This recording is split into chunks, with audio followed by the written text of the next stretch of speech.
Muy buenos días, Salvador. ¿Cómo estás? Muy bien, Guille, gracias. ¿Y ustedes?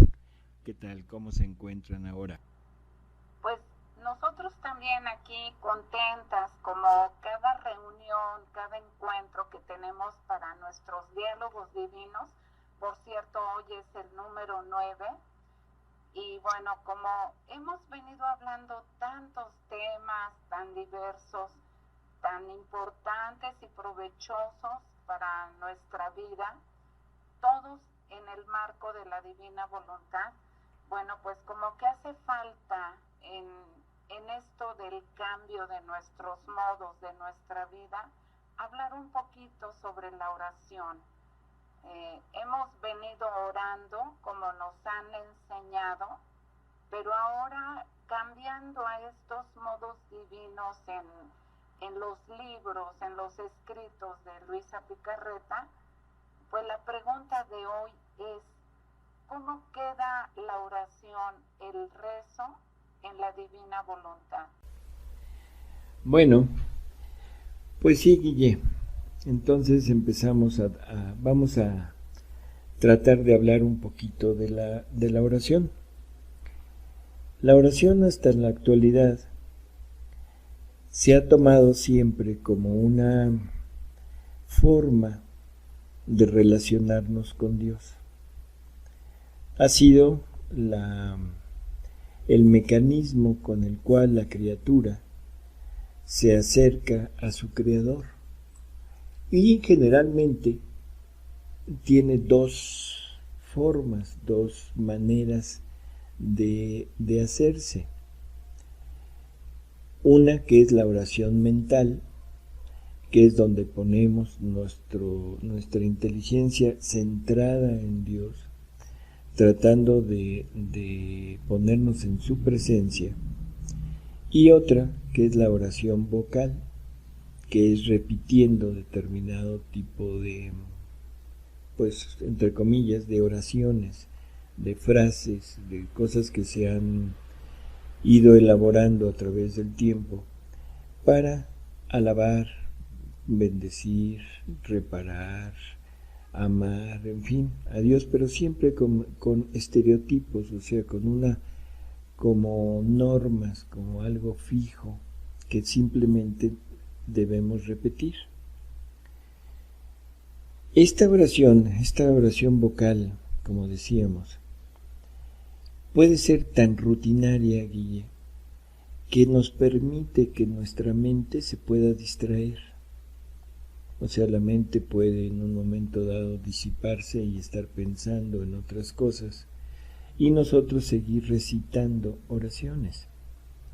Entonces es una oración que realmente es muy acogida porque inconscientemente el hombre se ve libre de lo que está haciendo.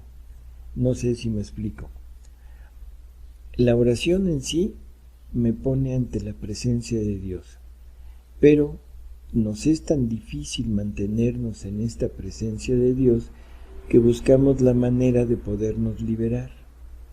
Y la oración vocal me permite pensar en otras cosas, me permite estar en otros lugares y no necesariamente en lo que estoy tratando de hacer.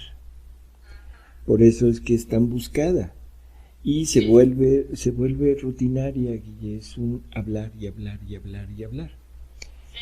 Y la oración mental generalmente es menos atractiva, porque en la oración mental mi mente se tiene que fijar totalmente en Dios, y entonces concentro toda mi inteligencia, mi voluntad, mi memoria en Dios.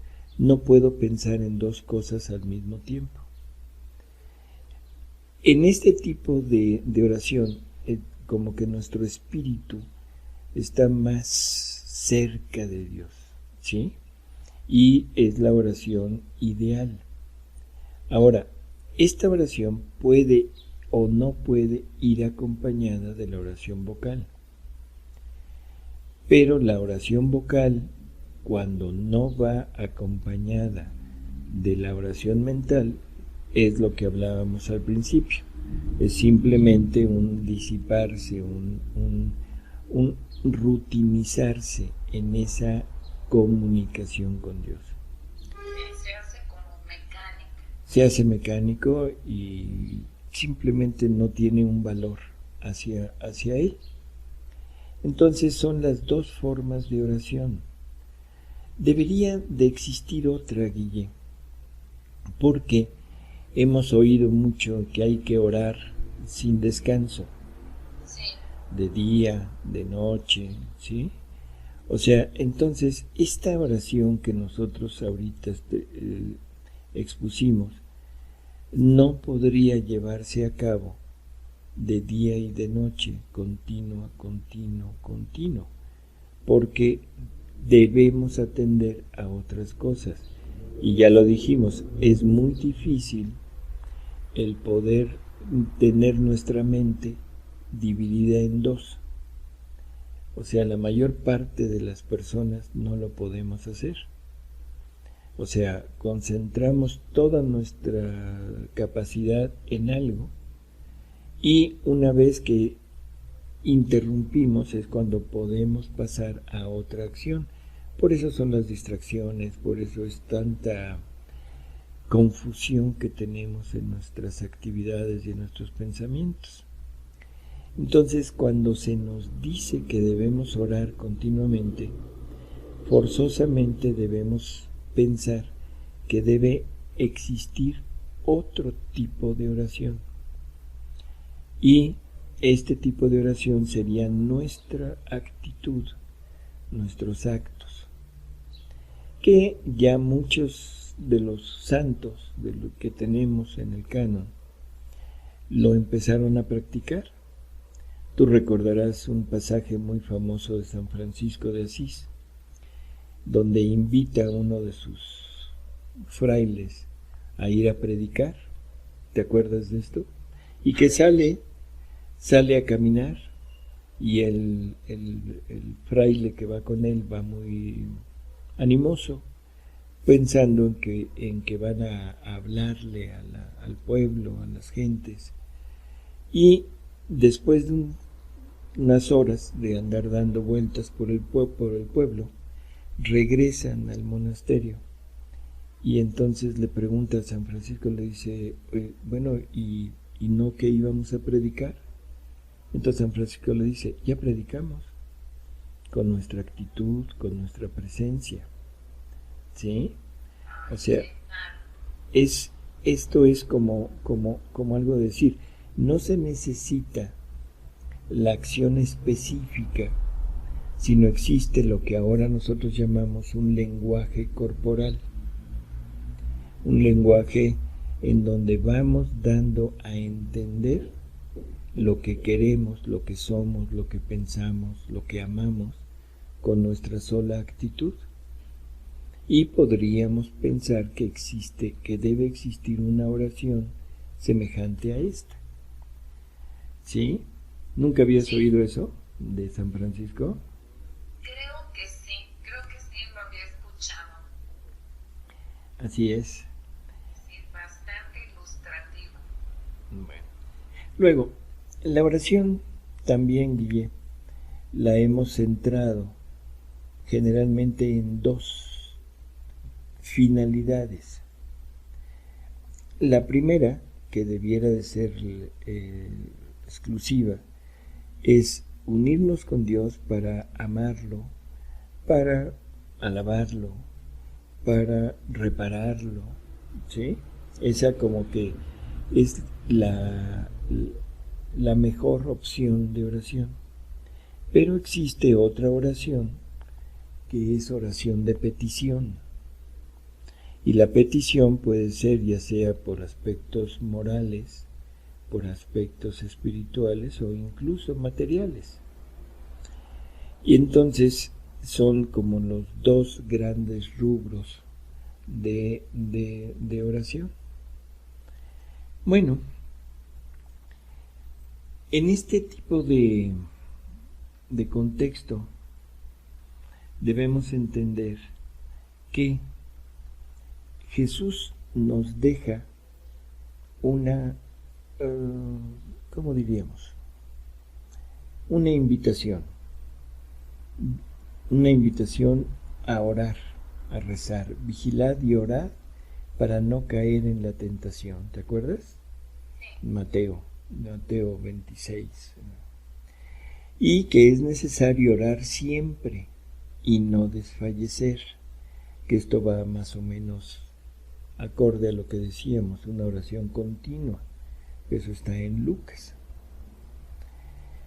Jesús nos deja dicho que la eficacia de la oración es enorme y que por ella podemos obtener todo lo que queramos, siempre y cuando lleve ciertas condiciones. Todo lo que pidan a mi Padre en mi nombre, se os concederá. ¿Sí? O sea, lleva ese punto de decir todo lo que le pidan, pero en mi nombre. Bueno, Guille, ¿qué opinas de esto? ¿Qué opinas de esta parte que hemos ido viendo de la oración? Sí, pues mira, recordando esto que Jesús nos dice, que oremos en todo momento y que velemos, que estemos alertas, pues eso intentamos hacer de orar. Claro, no se puede hacer en todo momento, hay tiempo para descansar, para dormir, para trabajar, pero entonces, aunque nuestra intención sea orar en todo momento, pues nuestra oración no es correcta, no es válida. ¿Cómo lo tenemos que hacer para cumplir esa petición de Jesús?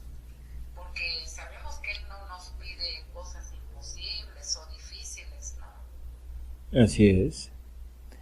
O sea, bueno, es que la oración humana, Guille, la oración como la tenemos hasta ahora, ha sido realmente, pues, ¿cómo diríamos? La palabra no es muy agradable, pero ha sido ineficaz. O sea, todo lo que hemos hecho como oración no ha tenido un valor así real. Y eso nos lo confirma San Pablo, porque hay que llegar a comprender que la palabra humana, el deseo humano, la actitud humana no es agradable a Dios en el sentido, no es agradable, no, su acción no es como Dios la quisiera. ¿Sí? Y esto nos lo manifiesta San Pablo en la carta a los Romanos, porque él dice que el Espíritu Divino, o sea, el Espíritu Santo, ayuda a nuestra flaqueza, pues no sabiendo siquiera qué hemos de pedir en nuestras oraciones, ni cómo conviene hacerlo, el mismo Espíritu hace o produce en nuestro interior nuestras peticiones a Dios, con gemidos inenarrables. ¿De acuerdo? Sí. Pero aquel que penetra a fondo los corazones conoce bien qué es lo que desea el Espíritu, el cual no pide nada por los santos que no sea según Dios. Entonces esto es muy demostrativo, Guille, porque nos da a conocer que nosotros no sabemos cómo orar, ¿sí? Ni qué pedir, y que nuestra oración no es agradable a Dios, y que debe ser el mismo Espíritu Divino quien suple nuestra deficiencia, ¿sí? Sí. No, te iba a comentar que recordando unas palabras del Antiguo Testamento, o sea, acá ya estamos en la redención, por supuesto, pero en el Antiguo Testamento Dios llega a decirle al hombre, ¿no? Tus obras buenas son delante de mí como trapos de inmundicia. O sea, no le agrada a Dios nuestras obras buenas en el sentido que le falta ahí Jesús, su Hijo Jesús en nosotros.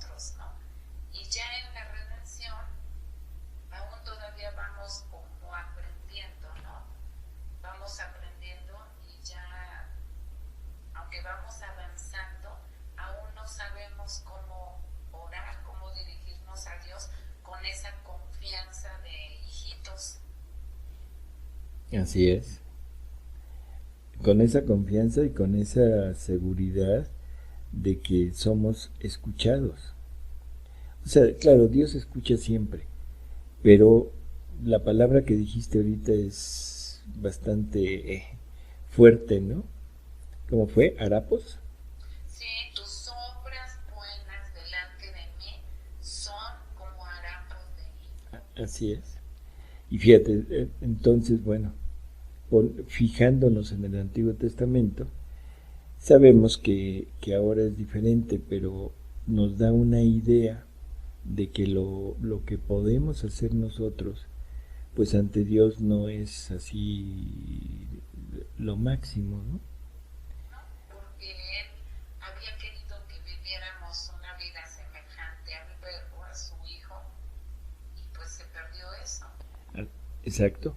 Y esto que estás diciendo ahorita es perfecto, porque existe una posibilidad, Guille, que esto que San Pablo nos deja dicho, no se trate solamente de una simple suplencia por no saber orar, ¿sí? Sino que la verdadera y real oración debería de terminar en esto. O sea, que sea el mismo Dios quien desde nuestro interior se hable a sí mismo. Y como el hombre no lo sabe y por tanto no le da la posibilidad de hacerlo, es él mismo quien a través de su espíritu hace lo que la criatura debería de haber hecho, pero sin comunicárselo. ¿Sí quedó claro esto? Sí, sí, bastante claro. Lo hace por nosotros y bueno, Lo no hace. nos lo comunica ahorita, pero conforme vamos conociéndolo en los escritos de Luisa, pues lo vamos entendiendo más claro, ¿no? Uh-huh. Cuando Jesús le dice a Luisa que vivir en la divina voluntad es dar Dios a Dios. Así es. Entonces, lo que San Pablo dijo allá en aquel tiempo, de que suplía, que el Espíritu Santo suplía, bueno, es verídico, pero lo que no sabía él era la razón. O sea, él pone como suplencia por incapacidad del hombre, porque no sabemos ni cómo hacerlo, ni qué pedir. ¿De acuerdo?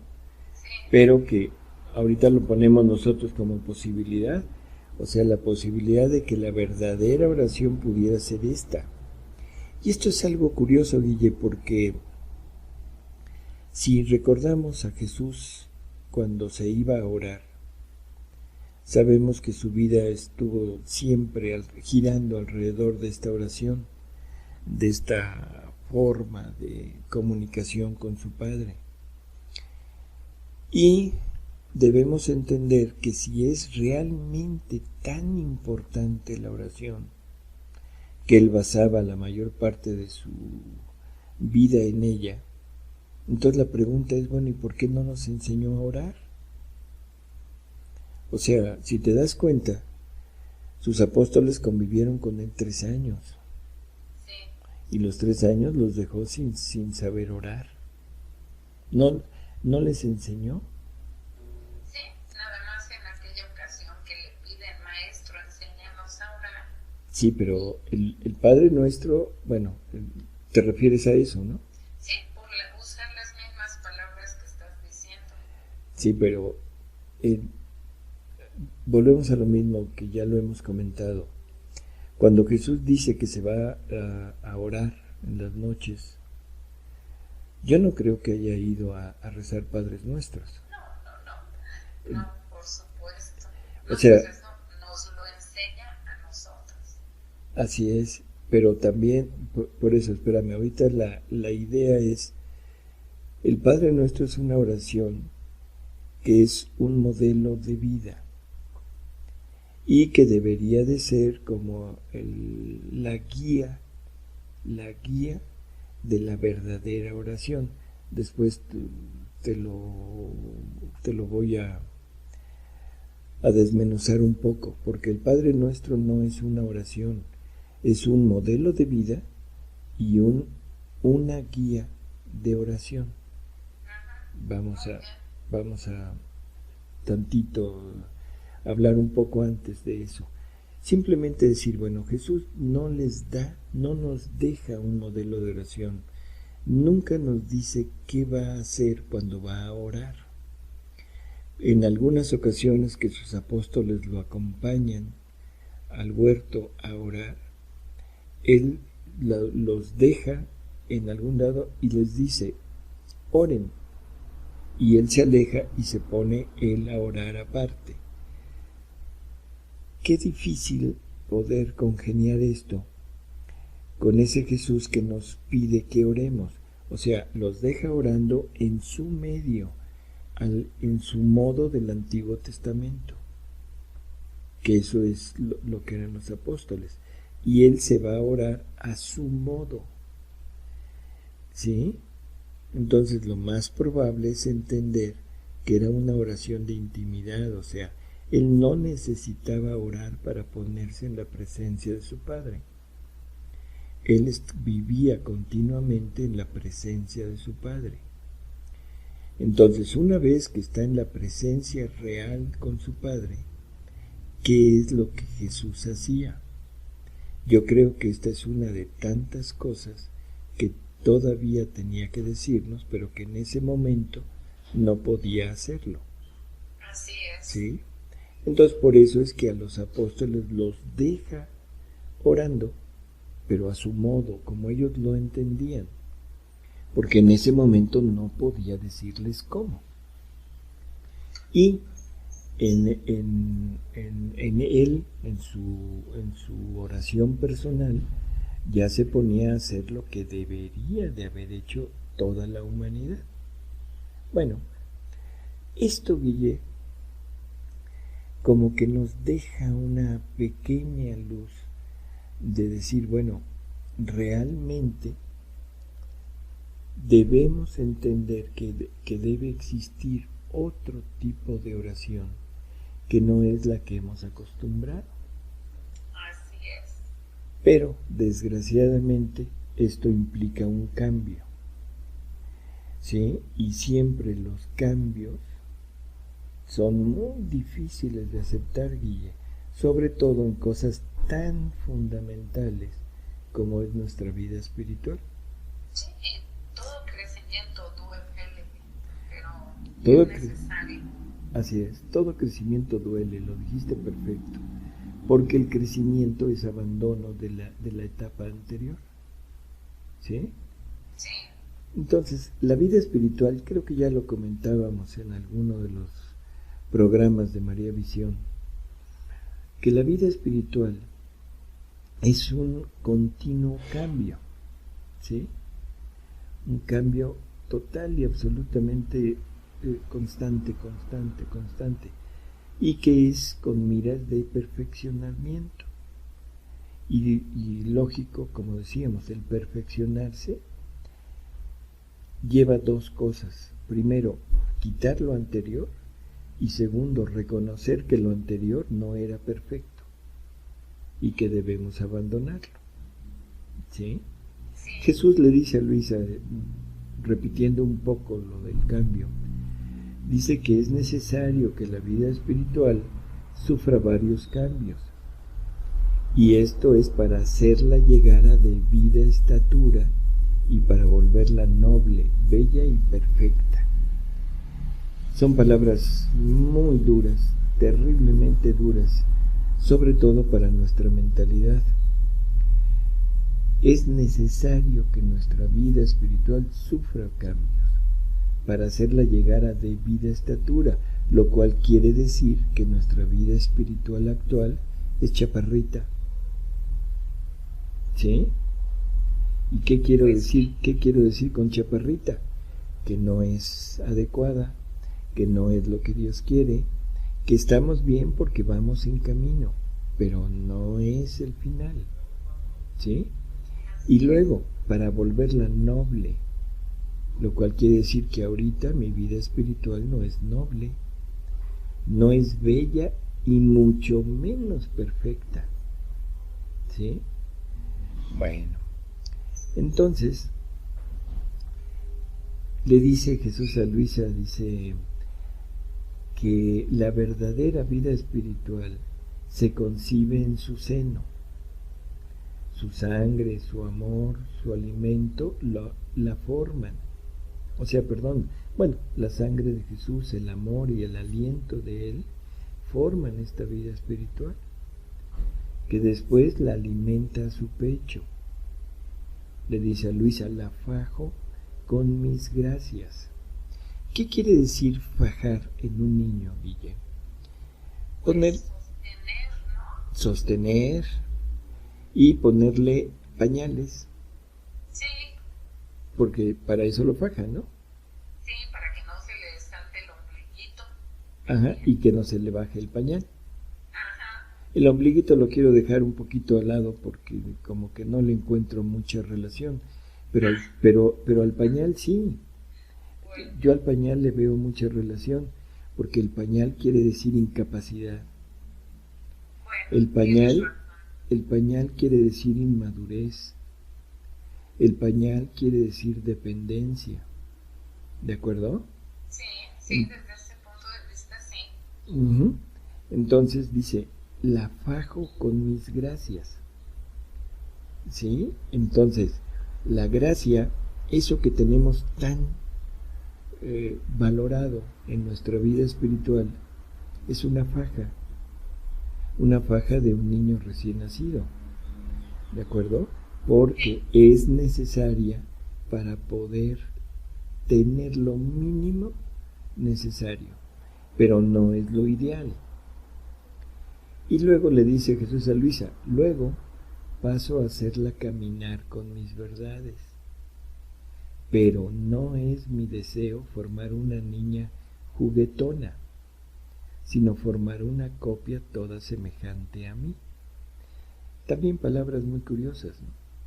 O sea, una niña juguetona. O sea, un niño que no es consciente de sí mismo, que lo único que se pasa el tiempo es en divertirse, en jugar, en pasarla bien, ¿sí? Sin preocuparse ni por su propio bien y mucho menos por el bien del padre o de la madre. O sea, un niño jamás piensa en el bien de la mamá o en el bien del papá. No, un niño es egoísta por naturaleza. Así es. Entonces lo único a lo que se dedica es a jugar. Qué palabras tan terribles, ya viéndolo desde este punto de vista, ¿no? Sí. O sea, no es mi deseo formar una niña juguetona, sino formar una copia toda semejante a mí. Por eso entran los cambios, que no son para otra cosa que para hacerla llegar a edad madura y darle todos los privilegios y prerrogativas que contiene la verdadera vida espiritual. De otra manera, permanecerá como niña en pañales, que en lugar de formar mi honor y mi gloria, formaría mi dolor y deshonor. ¿Y cuántas hay que permanecen solamente recién nacidas o a lo más en pañales? Y poquísimas son las que trabajan junto conmigo para hacer de ellas una copia de mí. ¡Qué enseñanza tan fabulosa, Guille! Jesús no te quiere estar fajando continuamente con sus gracias. Jesús no quiere tus oraciones juguetonas, egoístas. Jesús no te quiere chaparrita, aunque nosotros de cariño a los hijos o a los niños a veces les decimos chaparrito. Sí. ¿Sí? Y eso implica mucho cariño, mucho afecto, mucho dedicación por aquel ser. Sí, porque sabemos que está en formación. Sí, que está en crecimiento. Sí, pero si ese chaparrito ya tiene 50 años, y como sigue que igual, y sigue igual, juguetón y todo, como decimos, oye, medio condenado, a ver si ya maduras, ¿no? ¿A qué hora creces? Ándale. Y entonces como que Jesús aquí nos está diciendo algo medio raro, ¿no? Como decir, óyeme, ya párale, ¿no? Ya para de esa vida espiritual chica, de esa vida espiritual no completa, no madura, no agradable, no bella para mí. ¿Sí? Bueno.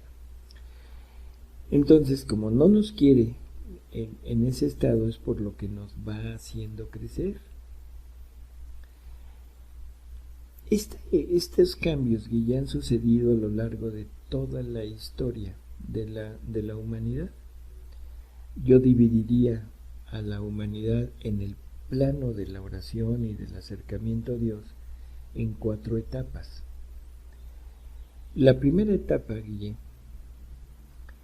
es la inicial, o sea, en el transcurso de toda la historia de la humanidad.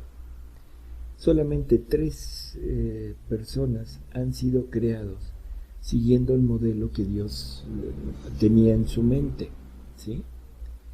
Lo primero es la humanidad de Jesús, que es la primera humanidad que Dios tiene en su mente cuando crea, ¿sí? Luego la humanidad de María Santísima, de nuestra Madre, que es tomada a imagen y semejanza de la humanidad de su Hijo. Y el tercero, Adán, ¿sí? O sea que es el primer hombre ya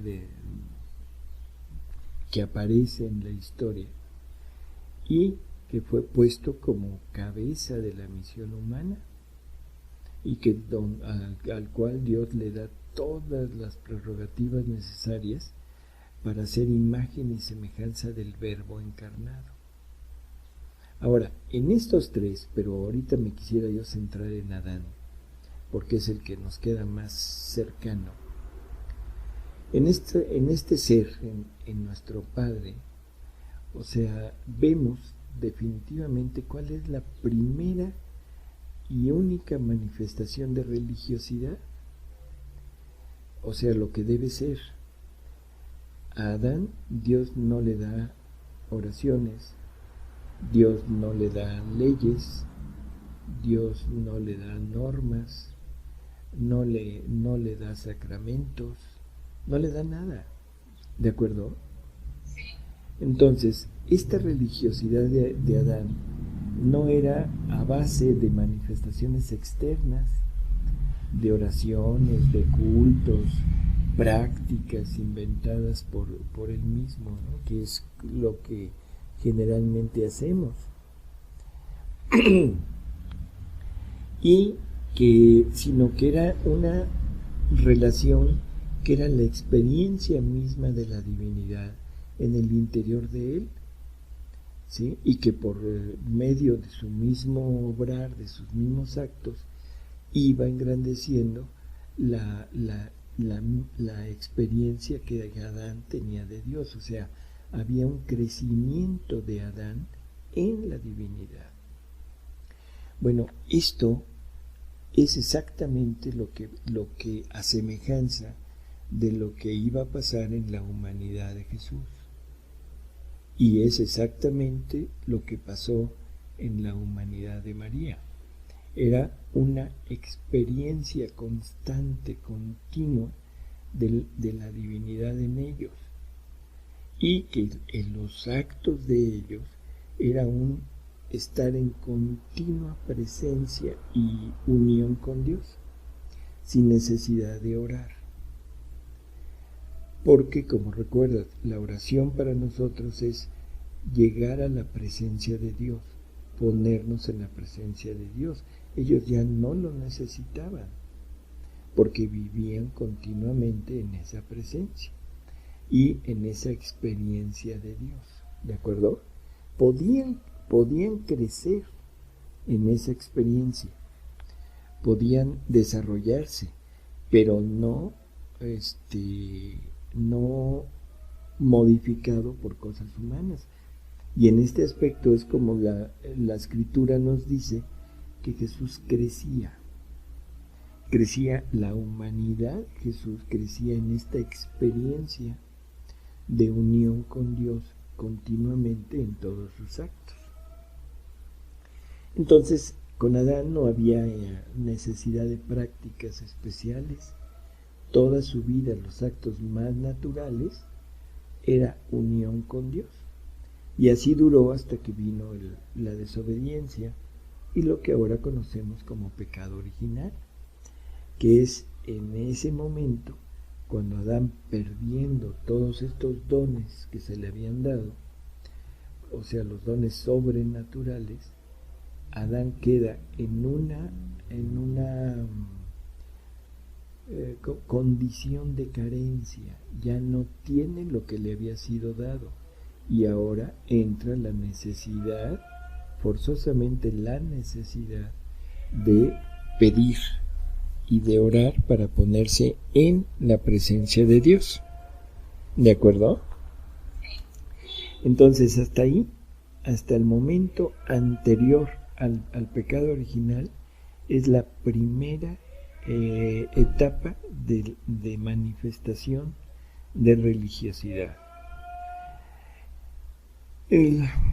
Y que se lleva a cabo pues, realmente a través de la misma divina voluntad mora obrante en Adán.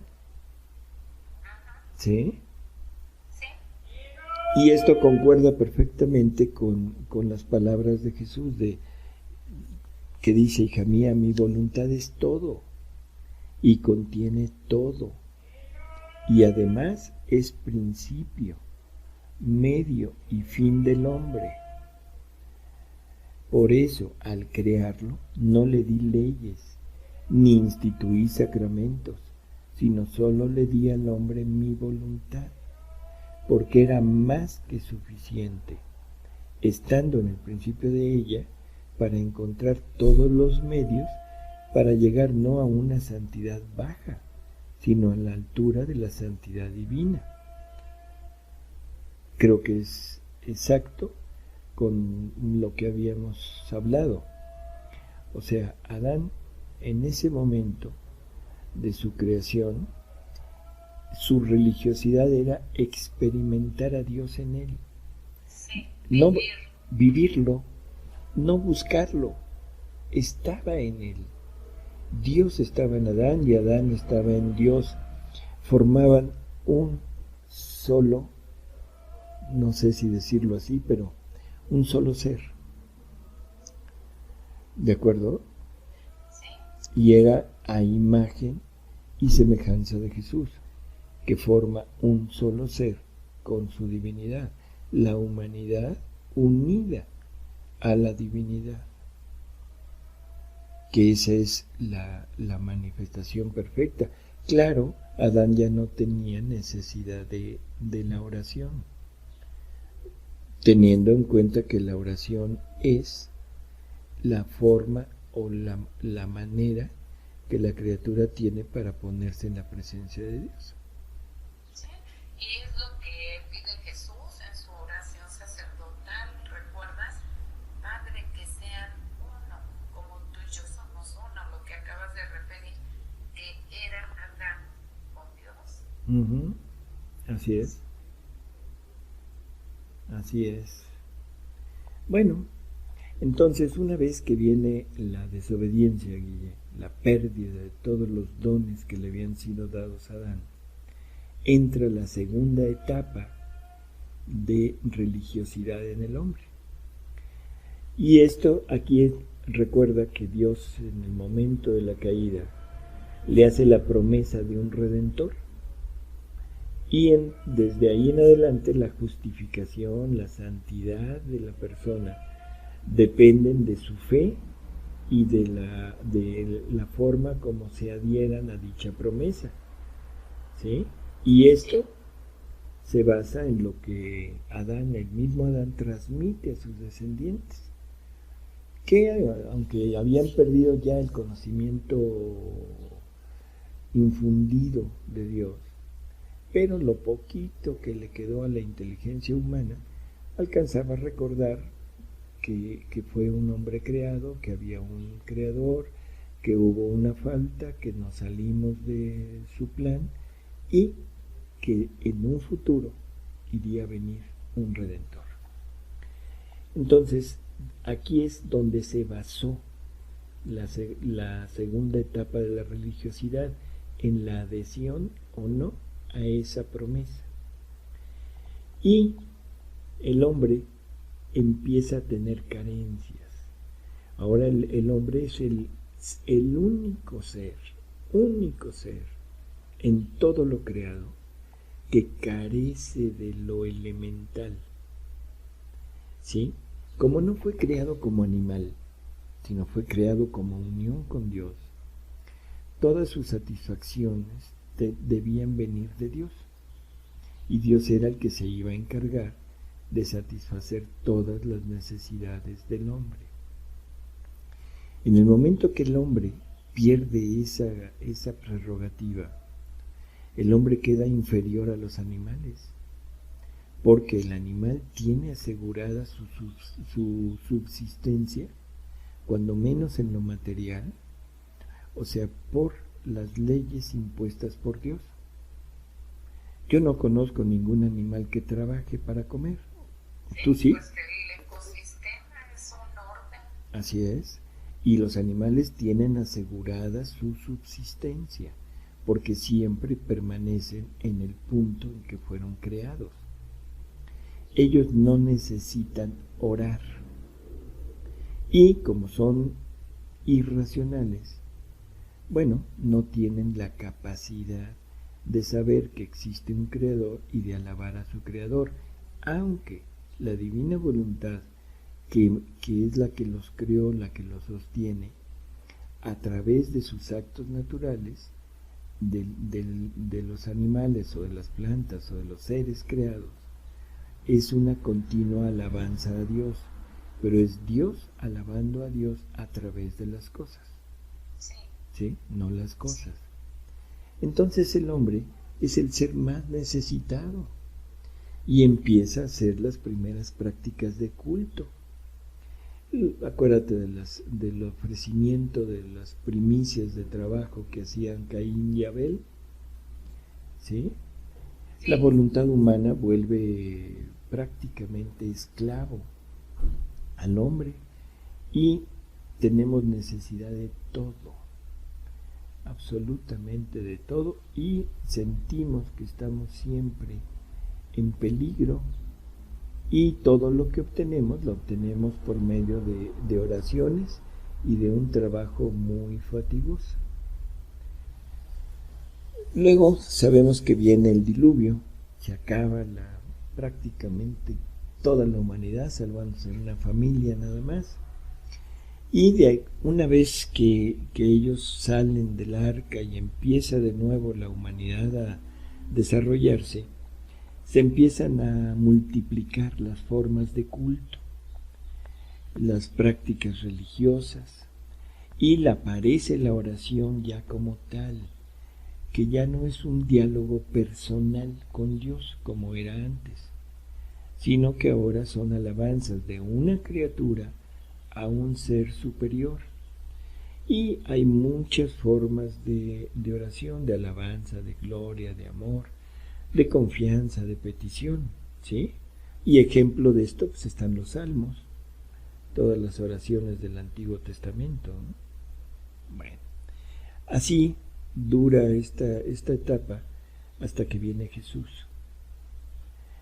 Viene el Mesías, viene todo lo que conocemos como redención, viene la institución de la iglesia, y entonces Jesús nos deja ya muchas otras cosas que no teníamos antes de Él. Nos deja más que nada su Evangelio, nos deja su iglesia, nos deja los sacramentos, entre los que la Eucaristía es como el punto central, o sea, es el mismo que se nos da.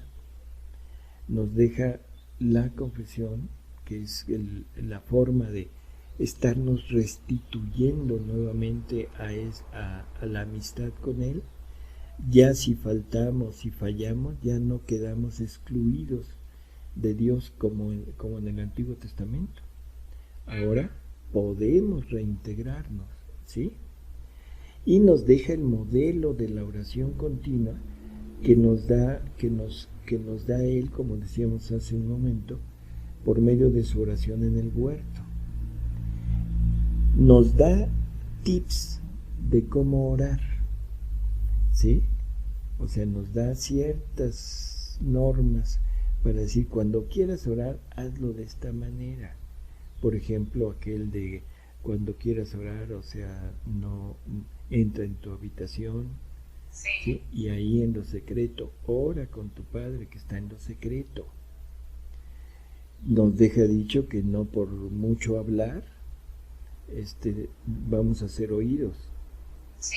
¿De acuerdo? Sí. Pero no nos enseña a orar. Y la única oración que nos deja, que es el Padre Nuestro, que es un modelo de vida. O sea, como decíamos, ¿qué es lo que nos deja? ¿Qué es lo que nos dice en el Padre Nuestro?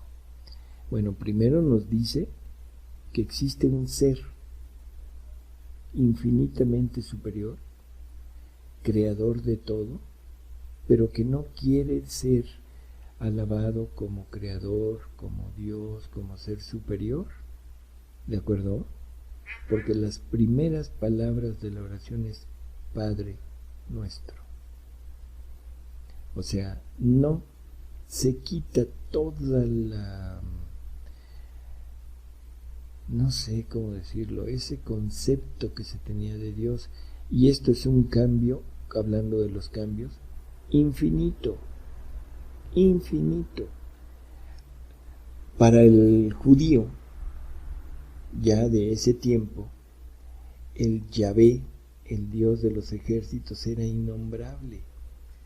Así es, incluso no mencionaban las vocales, justamente para no mencionar con sus labios el nombre de Dios. Exacto.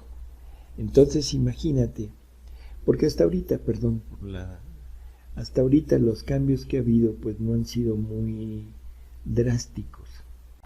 El cambio de Adán fue muy drástico, pero fue de más a menos. ¿De acuerdo?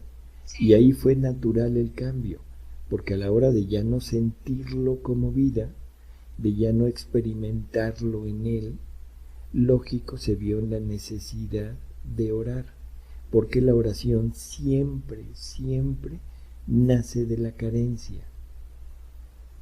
Entonces para Adán fue natural el cambio. Fue un cambio increíble, pero a final de cuentas un cambio perfectamente aceptado. Después es el propio hombre el que va cambiando poco a poquito, o sea, el que va aumentándose a sus prácticas religiosas de acuerdo a su forma de pensar. Y cada quien le iba agregando algo de acuerdo a su gusto. Por eso es que de la ley de Dios, que son tan simples, 10 mandamientos, se forman 600 y tantos preceptos. 613. Ándale, 613 preceptos. Pero todo eso, Guille, es cosa humana, no es cosa divina. ¿De acuerdo? Sí, pues incluso comentan entre ellos que ni siquiera ellos mismos pueden con ello y sí se las van a cumplir a los demás. Y súper al pie de la letra, al grado que Jesús les tiene que decir, bueno, la ley se hizo para el hombre y no el hombre para la ley. Exacto. Ya eran insufribles tantas leyes. Así es. Entonces, como que esos cambios, como son del propio hombre, o sea, tú te vas agregando poco a poco, no sientes lo drástico del cambio. ¿De acuerdo? Sí. O sea, no lo sientes porque es algo que te va dando gusto a ti y tú lo vas generando de ti misma. Y ahora llega Jesús y nos da un vuelco terrible. Por eso es que la mayor parte de los judíos no creyeron en él, porque ahora sí les volteó como dicen, el palo por el... ¿Qué? La sartén por no sé qué. Bueno, el caso es que no lo aceptaron. No lo aceptaron porque era romper con todo. ¿Cómo a ese Dios de los ejércitos ahora se atreve a decirle Padre? Ándale. Sí, pues era una blasfemia tremenda. Si era su propio nombre, era innombrable. Exacto. Ahora... Imagínate que de repente le digan, y además déjame te digo, que no solo le decía Padre, le decía Papito. O sea, con mucha familiaridad. Bueno, entonces ese es uno de los primeros grandes cambios, de los primeros grandes cosas que Jesús empieza a hacer para hacernos crecer. Ya no quiere ahora holocaustos, ya no quiere sacrificios, ya no quiere ayunos. ¿Te acuerdas? El ayuno que yo quiero. O sea, es o sea, tu cambio de actitud interna. La misericordia para con tus hermanos. Exacto. Fíjate cómo desde ahí Jesús empieza a decirles, ya basta de tantas alabanzas, ya basta de tantas palabras. Sí, porque aparte también dice, el hombre me alaba con sus labios, pero su corazón está lejos de mí. Exacto. Entonces, bueno. Y su corazón es su vida, su voluntad. Así es. Entonces, bueno, Padre nuestro, eso ya implica un brinco enorme. Ahora vamos a tratar a ese Dios de los ejércitos, pero como Padre. Y luego como que lo ubicamos, que estás en los cielos y santificado sea tu nombre. Bueno, esto como modelo de vida, Guille, es si Él, que es Padre, está en los cielos, si Él, que es Padre y que está en los cielos, merece que sea santificado, entonces el Hijo, ¿qué debe hacer? Pues santificarlo, vivir su vida. Vivir su vida. O sea, debe situarse en el lugar donde está su Padre. Exacto. O sea, porque yo no puedo decir, Padre mío que estás en Canadá, Claro. y yo aquí nada más te veo. No, yo me tengo que situar en donde está mi Padre. ¿Dónde está? ¿Sí? ¿Y qué manera de santificar? ¿Qué quiere decir santificar, Guille? A ver, pues tú explícanos. No, o sea, en el sentido estricto de la palabra. Bueno, cuando hay, como que lo relacionamos también con el segundo mandamiento, ¿no? De no nombrarás el nombre de Dios en vano, valga la repetición.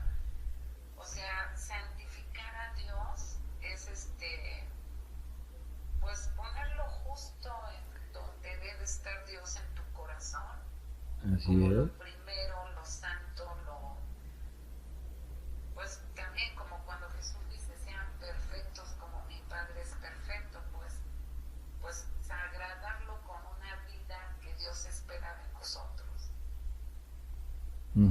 Correspondencia de amor a su nivel. Así es, o sea, un reconocer lo que Dios es, ¿sí?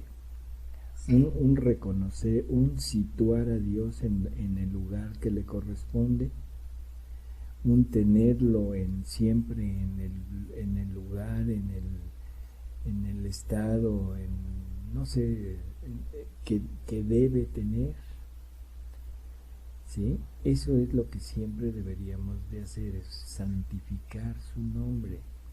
Y el papá por lo regular siempre quiere que su hijito esté con él. Así es.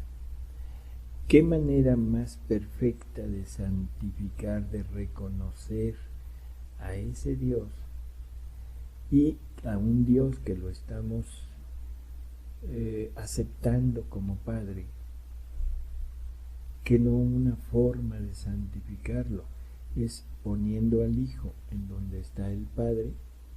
Así es. ¿Mm? Así es. Así es, ¿verdad? Ajá.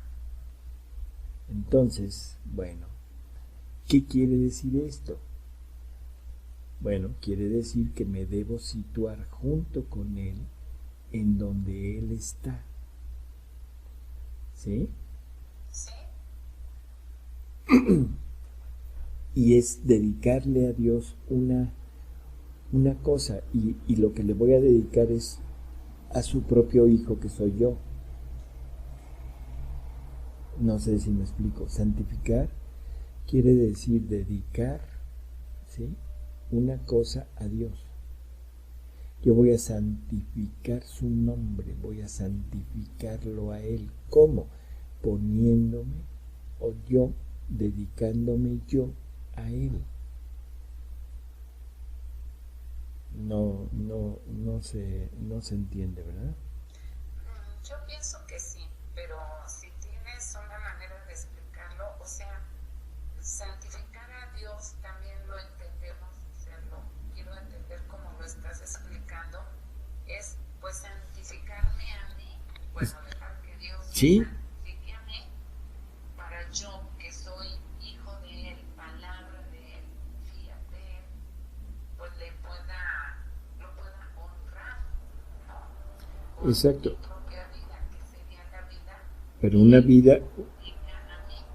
una vida dedicada a Él, sí, una vida consagrada a Él, es la manera en que yo lo podría estar santificando, sí, diciéndole, así es, diciéndole: Padre, te reconozco que te pertenezco, reconozco que debo estar contigo, reconozco que eres lo que, como lo quieras decir, que eres Dios, que eres lo que sea, pero también reconozco que es necesario que yo me dedique a ti, que es justo que yo me dedique a ti, porque yo soy criatura creada para ti.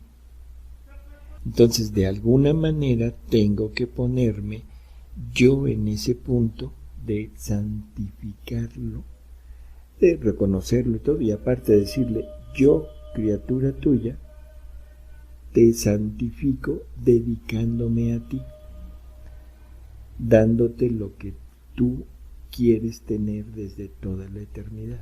Esto que estoy diciendo es uno de los significados de la palabra santificar. O sea, esto es bueno, el significado de la palabra, porque a veces no lo tenemos muy en mente, ¿sí? Entonces es hacer a uno santo por medio de la gracia, eso sería Dios hacia nosotros. Pero ahora, dedicar a Dios una cosa. Yo santifico la iglesia, o sea, el obispo de un lugar va y santifica un lugar. O sea, le consagra, le dedica a Dios ese lugar y lo vuelve santo. Donde estaba la zarza ardiendo que vio Moisés, sí, le dice Dios: quítate las sandalias porque el lugar que pisas es santo, sí, o sea, está dedicado a mí. sí, ¿De acuerdo? sí. Entonces yo santifico a Dios dedicándome a Él, dándome a Él. ¿Sí? O sea, nuestra vida tiene que ser una oración viviente y constante. A ejemplo del Padre Nuestro. Por eso te digo que el Padre Nuestro es modelo de vida. Si yo la tomo el Padre Nuestro como una oración, la vuelvo una oración vocal, una oración inútil, ¿de acuerdo? Sí, La sí, debo tener, la debo tener como vida, o sea, Padre Nuestro, y creerlo total y absolutamente, pero con toda la intención de darle a mi Padre todo el reconocimiento que Él merece, todo el amor que Él merece. O sea, porque el decirle Padre implica, tú eres mi Padre, tú eres mi Creador, yo dependo de ti, yo vengo de ti, soy parte tuya, soy igual a ti, soy para ti, ¿de acuerdo? He recibido todo de ti. Así es, no tengo nada mío, todo es tuyo, y ahora te santifico, te reconozco como Creador, te reconozco como Dios, te reconozco como todo lo que tú quieras, pero aparte, reconozco que yo debo ser de ti. Y te santifico entregándome, dedicándome a ti. No porque yo sea el que santifica, sino porque te estoy dando lo que tú quieres tener, lo que tú sacaste de ti, para que yo me regrese a ti. Difícil. Difícil, pero claro. Bueno. O sea, está claro. Bueno. Entonces, santificado sea tu nombre. Luego vienen como el punto principal de todo este modelo de vida. El venga tu reino, o sea, no podemos hablar de petición. Para nosotros, o sea, quizá de que sea una petición, pero es unirnos a la oración de Jesús. Y recordarás que Jesús en los escritos de Luisa aclara que no es una petición, sino es una promesa.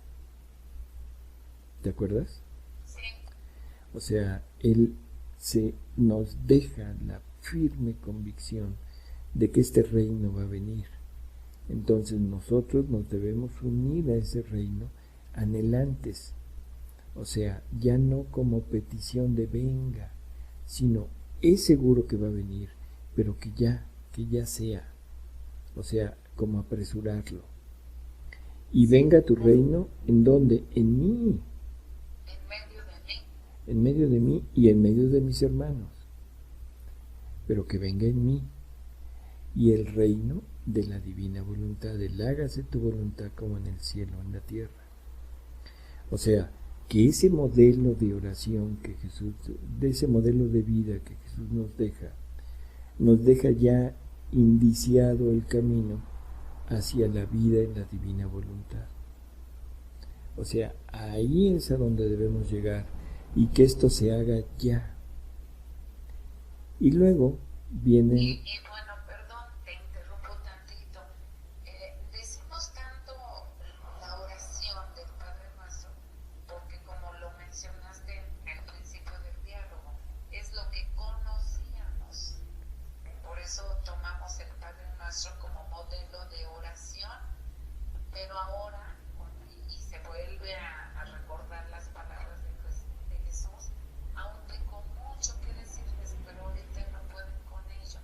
Entonces nos va dando poco a poquito. Y ahora es cuando entendemos que el Padre Nuestro es un modelo de vida. Porque ya Jesús le dice a Luisa, reza, hija mía, pero reza como rezo yo. Y bueno, pues más adelante, cuando tú consideres, pues ya nos dirás de qué manera oraba Jesús, qué es lo que hacía cuando él oraba, cuando se unía con su Padre.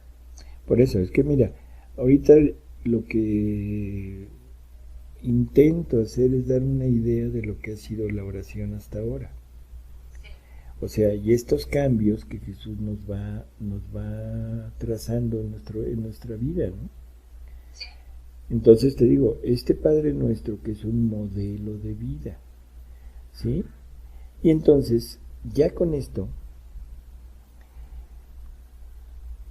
podemos, bueno, perdón, como que disgrego mucho, pero las peticiones ya serían como naturales. Porque una vez que yo reconozca a Dios como Padre, que me entregue a Él, que me dedique a Él y que le esté con la disposición de que su reino de la divina voluntad se forme en mí, ya es natural el pedir o el reconocer que su pan tiene que venir Y no solo para mí, sino ahora lo voy a pedir para los demás, que son los que tienen carencia. Yo ya lo tengo, pero ahora es a los demás. ¿De qué pan habla? Del pan de su voluntad, en primer lugar, desde el pan de su palabra, del pan eucarístico y, al final, como cosa natural, del pan material, del pan que me sirva para alimentar mi propia vida. ¿De acuerdo? Sí. Bueno. Con esta faceta de Jesús que nos deja esta oración, podemos resumir ya que Jesús viene y cambia el modelo de oración, el modelo de entrega que había en el Antiguo Testamento. Y ahora nos deja un modelo para el tiempo de la redención. ¿Sí? Entonces, nada más quisiera por último, o sea, de la parte de la oración humana, dar ciertas claves de cómo debiera de ser la oración actual, no la de la divina voluntad, sino la normal, ¿de acuerdo? Y esto lo vamos a tomar de la obra de María Valtorta. Entonces, María Valtorta, Jesús dice varias cosas sobre la oración y les vamos a leerlo. Dice: la oración debe ser verdadera, no mecánica, como suenan las ruedas por la calle. Es el sonido o la rueda la que hace avanzar al carro. Es la rueda que se gasta por arrastrar el carro.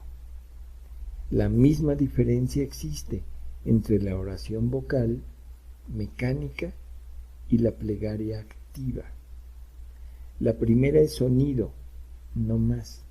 La segunda es obra, en que se gastan las fuerzas y aumenta el sufrimiento, pero se obtiene lo que se quería. Orad más con el sacrificio que con los labios. ¿Sí? Es bastante claro lo que acaba de decir. La oración vocal que ya comentábamos no es la apta, es palabrería nada más. ¿De acuerdo? Bueno. Luego, en otro pasaje, dice, le pregunta a alguno de los apóstoles que por qué no les enseña alguna oración. Y entonces Jesús les dice: decid las que sepáis, como las sepáis. No son las palabras, sino los movimientos que las acompañan, las que hacen que al Padre le agraden las oraciones. ¿Sí? Esto también hay que entenderlo. Como decir, no importa lo que digas, no importa cómo lo digas, no importa si rezas sentado, acostado, hincado, caminando, no, lo que importa es tu movimiento interior. ¿Sí? Eso es lo que hace, lo que le da valor a la oración. Eso es lo que hace que la oración sea aceptable o no a Dios. Bueno, en alguna otra ocasión le dice, hablando de lo que dijimos, de los tips que nos dio, de que dijimos que es entrar en el interior, ¿sí? Dice, cuando queráis hablar con vuestro prometido, entrad en la paz de vuestra casa, sobre todo en la paz de vuestra morada interior, y hablad cual ángeles de carne, acompañados por sus ángeles custodios, al Rey de los ángeles. Hablad a vuestro Padre en el secreto de vuestro corazón y de vuestra estancia interior. Dejar afuera todo lo que sea mundo, el frenesí de ser notados, de edificar, los escrúpulos de las largas oraciones sobresaturadas de palabras, pero monótonas, tibias, mortecinas en cuanto a amor. Por favor, liberaos de prevenciones cuando oréis. En verdad hay algunos que derrochan horas y horas repitiendo solo con los labios un monólogo, un verdadero soliloquio, porque ni siquiera el ángel custodio lo escucha, pues en efecto es un gran rumor vano que el ángel trata de remediar abismándose en ardiente oración en favor de este hombre necio que le ha sido encomendado. En verdad, hay algunos que no utilizarían de forma distinta esas horas, ni aunque Dios se les apareciera y les dijera: la salud del mundo depende de que dejes esta palabra sin alma para ir simplemente a sacar agua de un pozo y verterla en la tierra por amor de mí y a tus semejantes. Hay que pensarlo, Guille. Hay que pensarlo muy detenidamente, ¿no?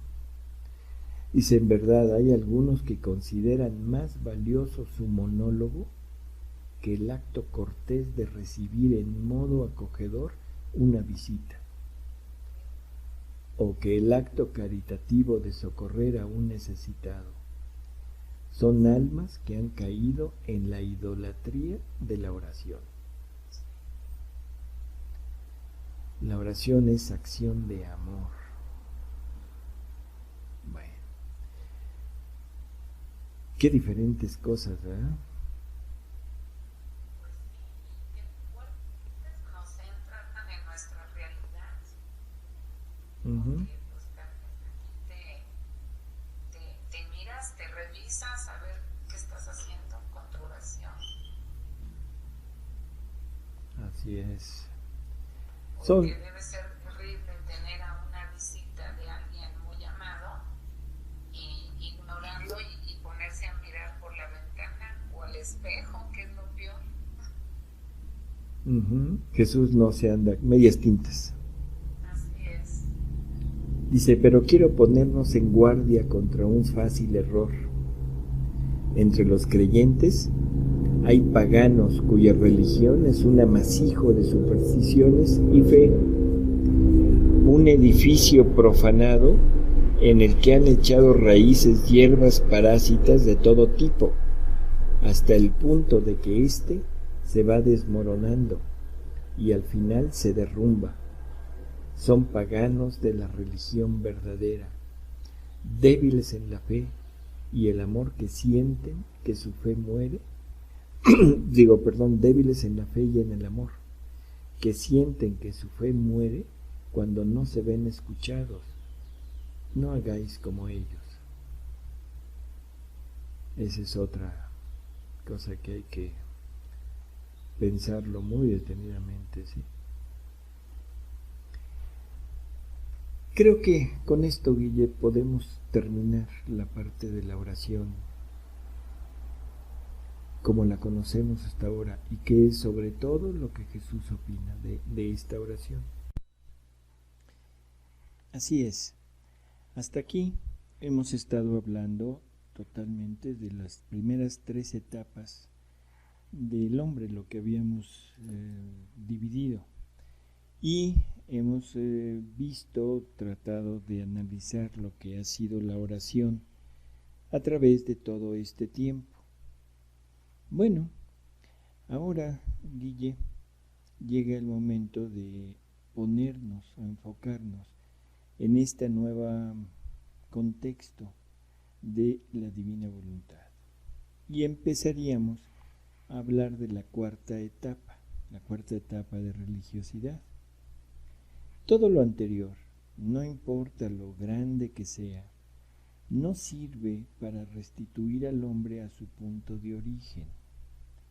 O sea, es camino, nos va llevando poco a poco, pero todo lo que hagamos, todo lo que se intente a través de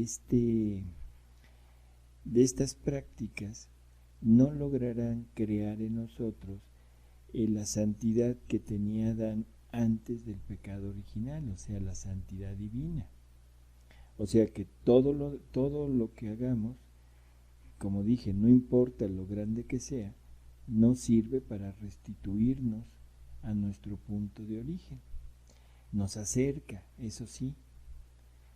Es hasta el año de 1865 cuando Dios decide dar cumplimiento a su tercera gran obra, la obra de la santificación, que en realidad la podemos dividir en dos. La obra de la santificación, que empieza en el momento de la muerte de Jesús, o sea, donde se empieza a hacer realidad todo lo que Él nos dejó, y luego tiene periodos, esos periodos de efervescencia, donde la primera gran manifestación es en Pentecostés, con la venida del Espíritu Santo al colegio apostólico y junto con nuestra Madre Santísima.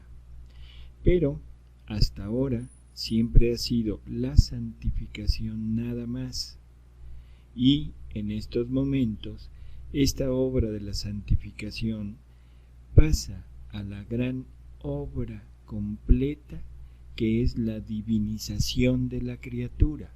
Y aquí se inicia esto con el nacimiento de Luisa Picarreta, que es la primera de la estirpe normal, o sea, nacida con pecado original y necesitada de la Iglesia, de los sacramentos y de todas las gracias que Jesús nos dejó por los méritos de su pasión, para ser incorporada a la Iglesia, y que gracias a la divina voluntad que le fue dada en don, porque se conservó, se mantuvo siempre en el punto de no hacer uso de su voluntad humana, pudo llegar a la fusión con la vida divina y a formar un solo ser con Jesús, y a través de él a repetir en sí misma la vida divina.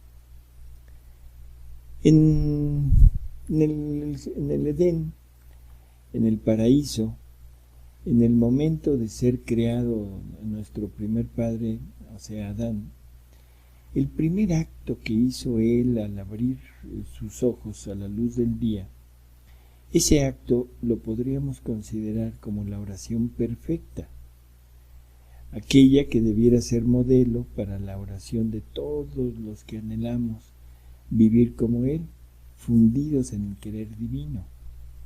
Y hay un capítulo donde nuestro Señor le narra a Luisa cómo fue aquel primer acto de Adán en el paraíso terrenal, cuando abre por primera vez los ojos a la luz del día, y le dice: tú debes saber que apenas Adán sintió la vida, el movimiento, la razón, vio a su Dios ante él, comprendió que él lo había formado, sentía en sí, en todo su ser, todavía frescas las impresiones, el toque de sus manos creadoras, y agradecido, en un ímpetu de amor, pronunció su primera palabra: te amo, Dios mío, Padre mío, autor de mi vida.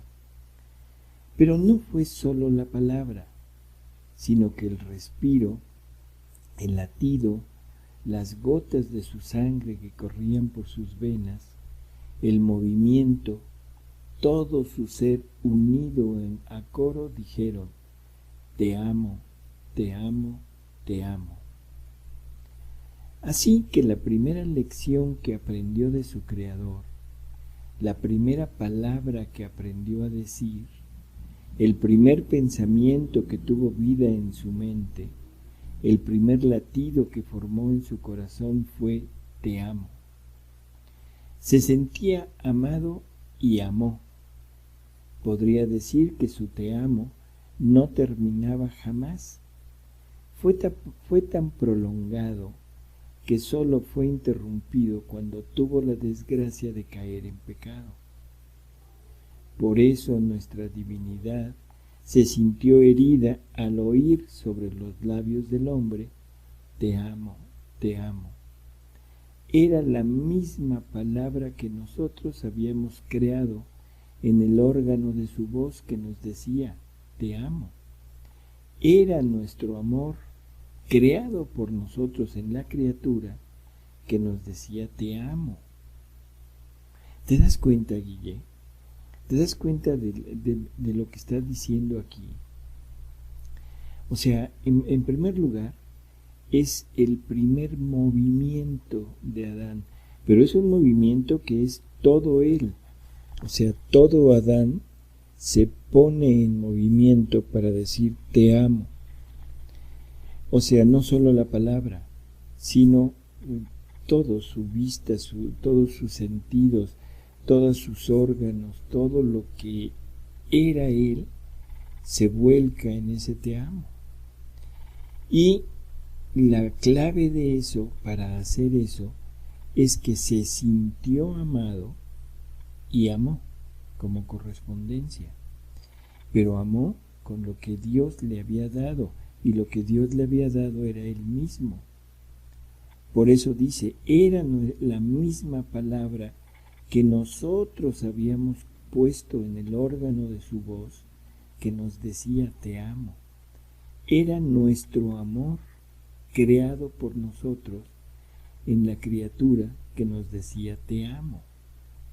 O sea, Adán empezó a amar a Dios con su propio amor, empezó a alabarlo y todo con su propia palabra, con su propio ser que le había puesto a Adán. Y entonces Jesús dice, ¿cómo no quedar herido? ¿Cómo no corresponderlo con un amor más abundante, más fuerte, digno de nuestra magnificencia? En cuanto oímos que nos dijo te amo, así nosotros le repetimos te amo, pero en nuestro te amo hacemos correr en todo su ser la vida obrante de nuestra divina voluntad. Así que encerramos en el hombre, como dentro de nuestro templo, nuestra voluntad, para que encerrada en el círculo humano, mientras permanecía nuestra voluntad, mientras permanecía en nosotros, obrara cosas grandes, y fuera ella el pensamiento, la palabra, el latido, el paso, la obra del hombre.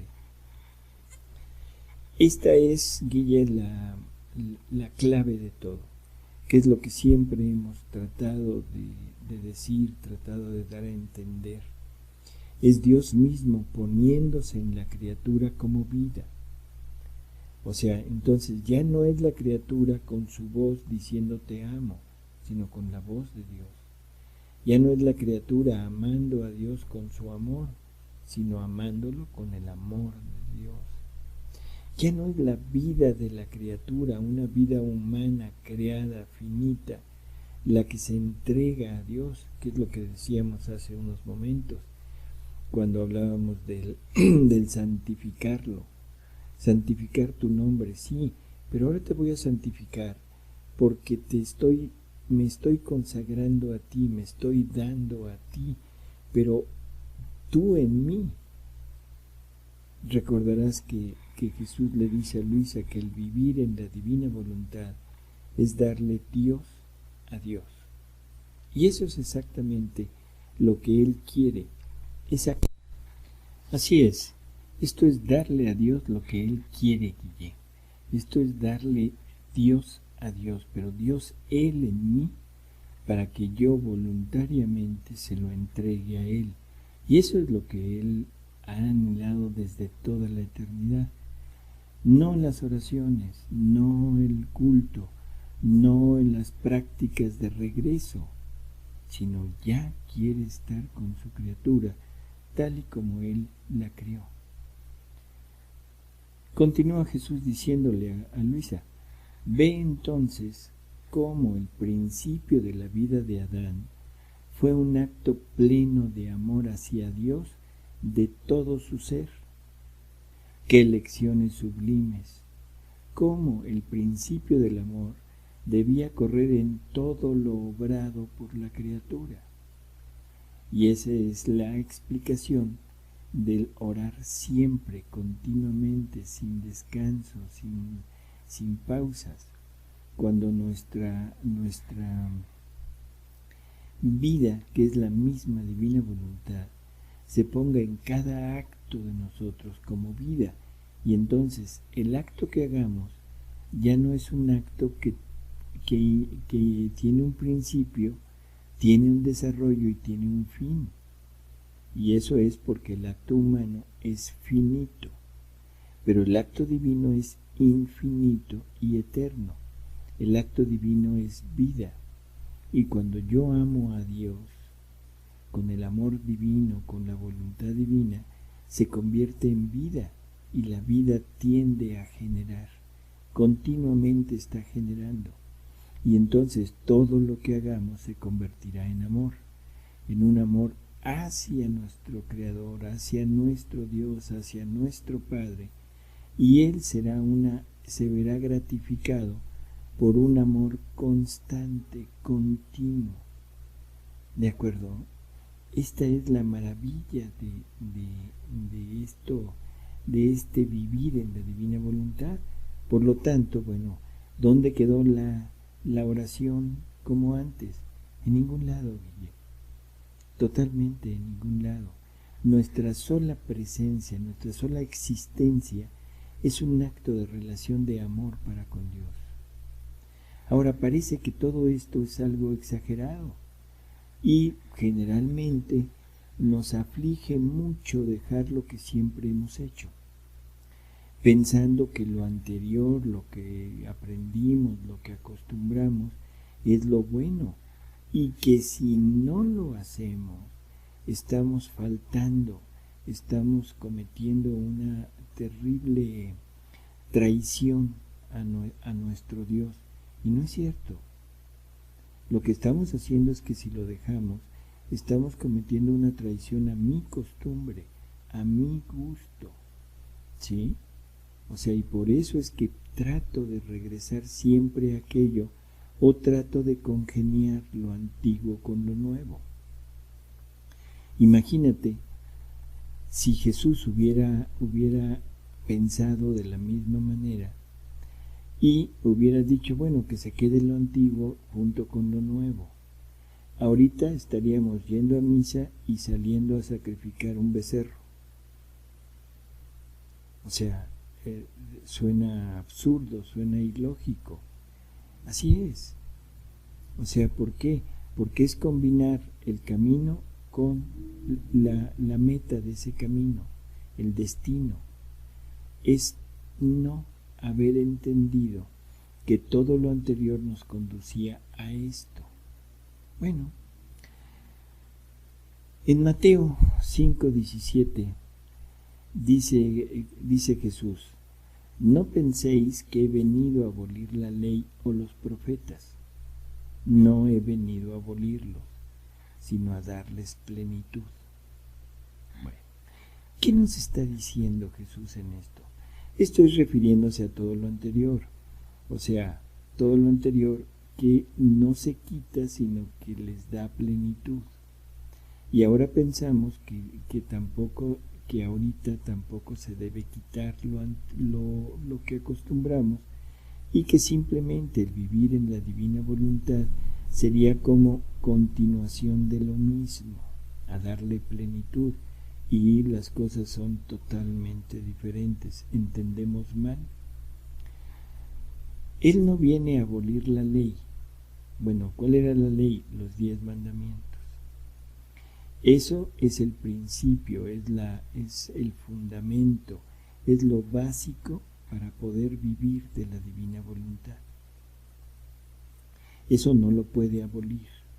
No viene a decir los profetas son malos, o sea, no malos de maldad, sino ya no se debe seguir, no, todo eso está bien, pero ahora le viene a dar plenitud, le viene a dar cumplimiento. La plenitud es, ahora se cumple todo lo que ellos anunciaron como figura, y en figuras, ahora se cumple en mí. Eso es darle la plenitud a todo lo que había, lo que se había dicho en Israel. Todas las profecías eran hacia Él. Entonces ahora la plenitud es Él. Pero también a darle cumplimiento. Y darle cumplimiento es decir, ya se satisfizo todo lo que era necesario. Y de aquí en adelante ya no es necesario. Como cuando en un juicio, o sea, hay ciertas, ¿cómo diríamos?, requisitos que se piden para poder seguir adelante con todo el trámite de este juicio. Cuando la persona a la que se le requiere determinadas cosas, determinadas pruebas, determinados papeles, en fin, todo lo entrega, entonces se dice, de acuerdo, ya cumplió, ya está, todo lo que se había pedido ya tiene su cumplimiento, ya no hay necesidad de otra cosa. A eso se refería Jesús. Vengo a darle cumplimiento, o sea, ya está cumplido todos los requisitos que se habían pedido. ¿En qué me baso para decir esto, Guille? Bueno, hay un capítulo de Luisa donde él lo aclara muy bien. Está en el volumen 16. Y dice, tú debes saber que cuando vine a la tierra, vine a abolir las leyes antiguas, otras a perfeccionarlas, pero con abolirlas no me exenté de observar aquellas leyes. Es más, las observé en el modo más perfecto, como no lo hacían los demás. Pero debiendo unir en mí lo antiguo y lo nuevo, quise observarlas para dar cumplimiento a las leyes antiguas, poniéndoles el sello de la abolición y dar principio a la ley nueva que vine a establecer sobre la tierra, la ley de gracia y de amor, en la cual encerraba todos los sacrificios en mí, debiendo ser yo el verdadero y el único sacrificado. Por tanto, todos los demás sacrificios no eran más necesarios. Es lo que te decía ahorita.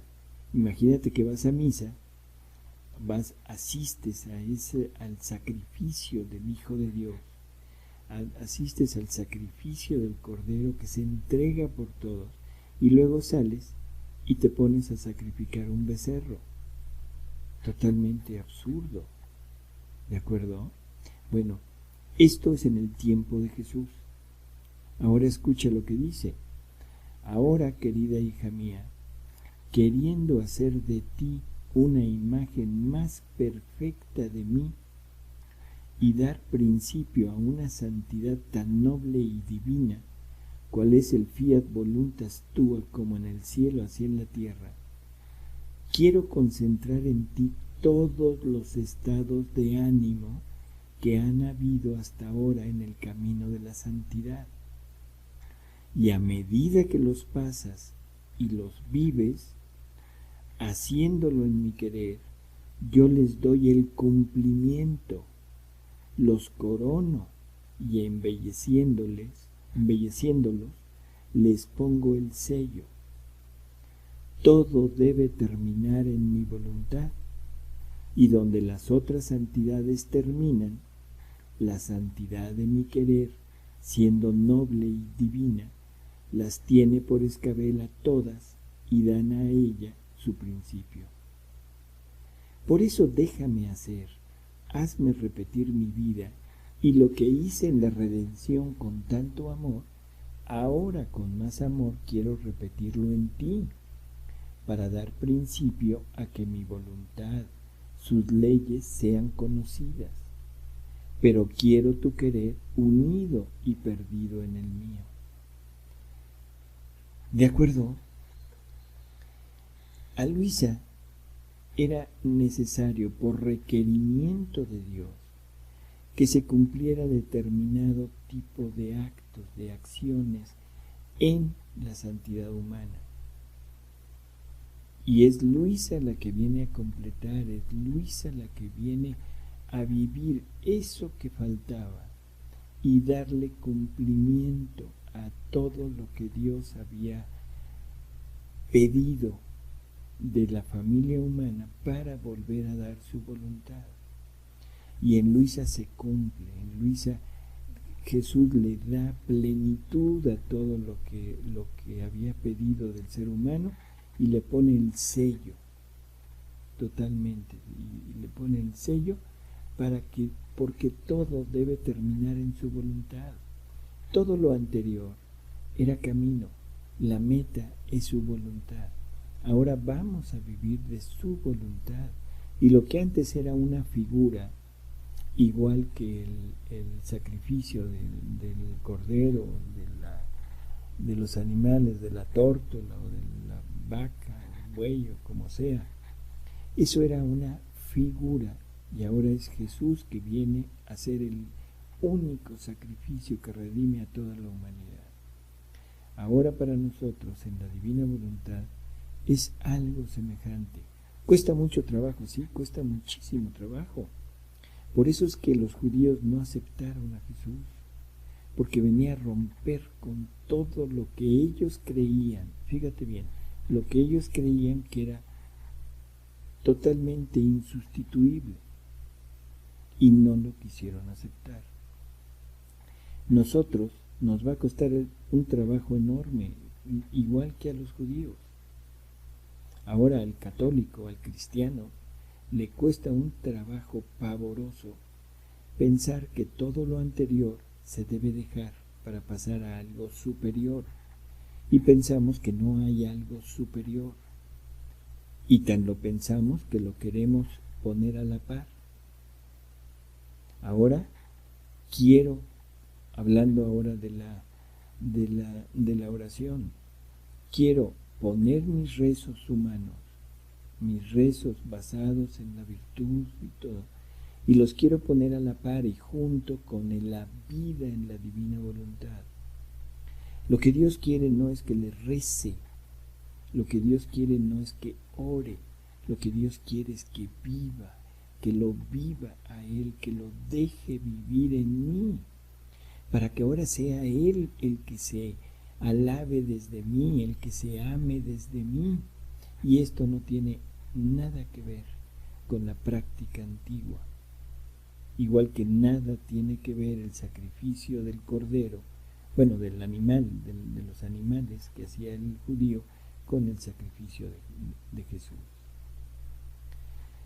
En la divina voluntad, Guille, no es la forma de las palabras lo que forma la oración, no, es mi voluntad obrante, que dominando todo tu ser, forma de tus pensamientos, palabras, miradas, latidos y movimientos, tantas fuentecitas que surgen de la voluntad suprema, y elevándose hasta el cielo, en su mudo lenguaje, ¿quién reza?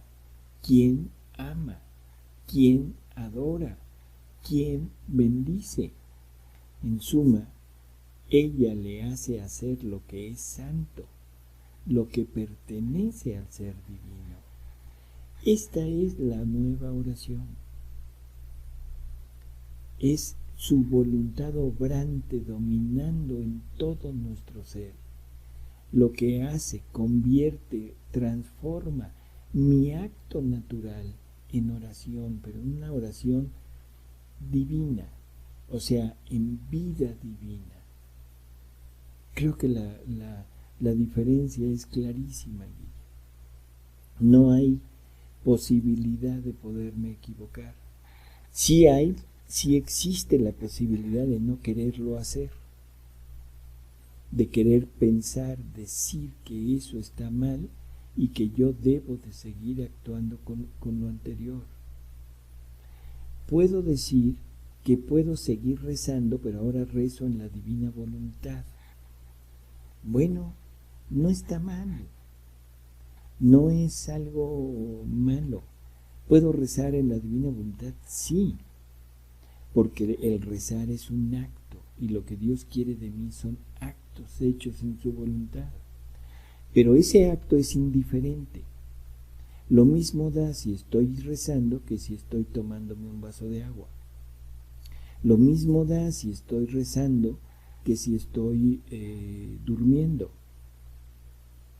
Porque lo que cuenta es la divina voluntad obrante en cada acto de mi vida. Eso es lo que Dios quiere recibir de mí y lo mismo le da lo que yo haga con mi acto.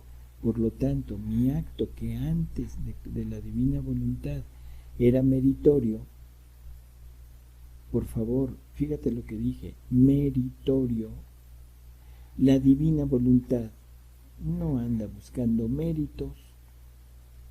La divina voluntad se anda buscando a sí misma en la criatura. No anda buscando ganar méritos.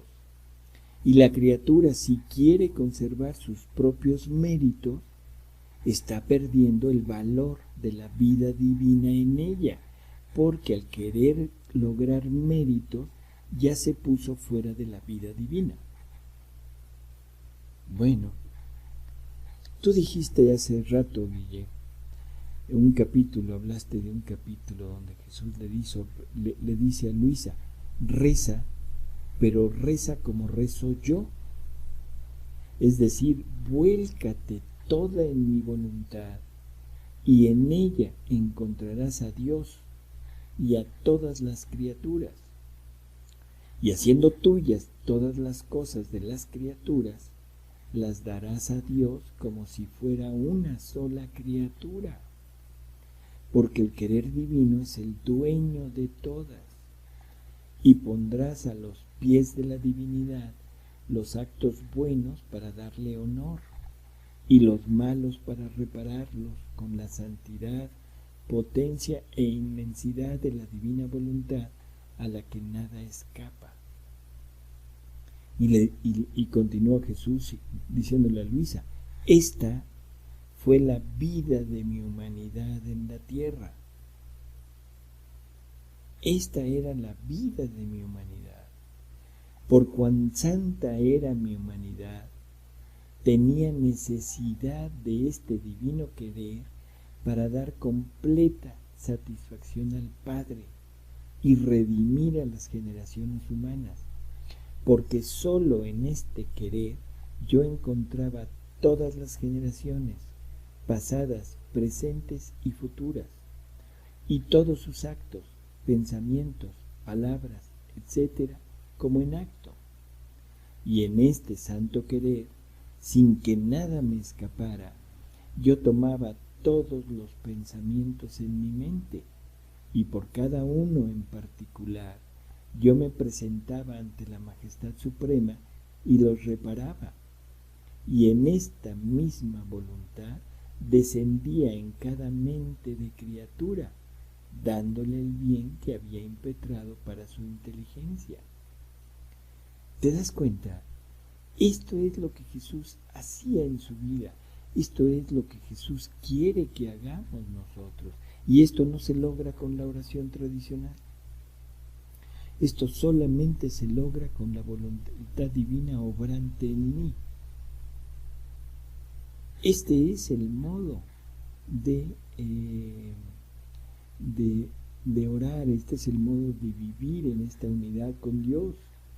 Le dice Jesús a Luisa, esta fue toda la vida de mi humanidad en la tierra, desde el primer instante de mi concepción hasta el último respiro. ¿Sí? Ahora, ¿por qué no puedes hacerlo también tú? Imagínate que esto es lo que nos está ofreciendo y le decimos, no, espérame tantito, ahorita tengo que rezar X oración, ahorita tengo que hacer esta práctica de mi religiosidad. Híjole, qué terrible, ¿no? En mi querer, repite, continúa Jesús, te encontrarás en mí y en todos.